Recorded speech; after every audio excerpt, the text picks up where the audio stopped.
Welcome back, everyone. We can't stop talking about the iPhone 13s, but Apple did another really strange thing with these new iPhones. Now, I don't think it's a bad thing, but it is one of the first times we've ever seen Apple do something like this for their iPhones. Now, historically, what's been the case is that pretty much every iPhone that has ever came out, they pretty much have the same exact chipset inside of it. So with the iPhone 11s, they have the same Apple A13 Bionic Chip, the iPhone 12 is the same Apple A14 Bionic Chip, and the main differences that we saw between like an iPhone 11 and an iPhone 11 Pro, or the 12 and 12 Pro, was the RAM. You know, with the iPhone 11s, the RAMs were the same. With the iPhone XR and XS, the RAM was different. So theoretically, the speed would be exactly the same. Everything would be the same all across the board. It was really just how many apps you can have in the background. If you're using a huge app, you can store that in the background and retrieve it later on.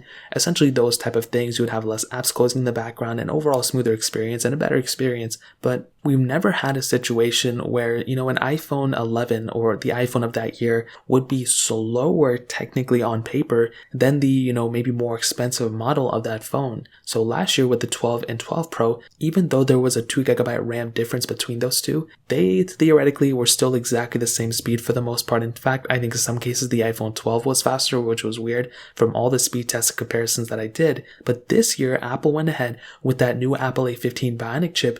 They actually did change up a little bit of how this phone is kind of operating. So now with the base iPhone 13, so the 13 and the 13 mini, they actually have a little bit of a slower processor than the iPhone 13 Pro. So the 13 Pro not only has more RAM, but it also is a faster phone overall. So that really threw me off. I was not expecting that at all. I didn't really think Apple would do something like this. Now, was that a big deal? Honestly, I don't know. For this specific generation, I don't think it's a crazy big deal. But if they continue kind of going down this road where it's like where the Pro models are substantially faster than the cheaper models, then I think at some point that's probably going to be a big deal. I think as of right now, I think there's like one less GPU core or something like that. So it's not a crazy big deal. You are probably not going to notice it day by day. But I am curious to see, what the differences are and how much they slowed it down. Because like I mentioned, this is the first time they've done something like this that I can remember. I think maybe the closest thing we've had to this is like when the iPhone 5C and the iPhone 5S came out.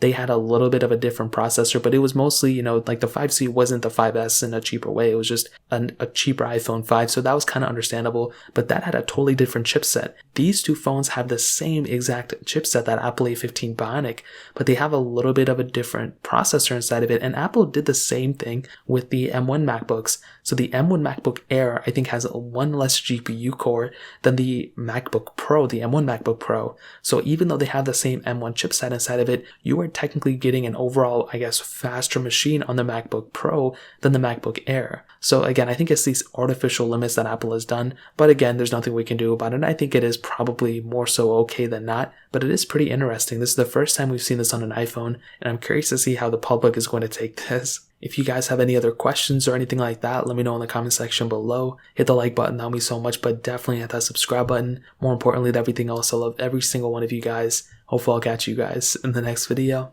Peace out till then.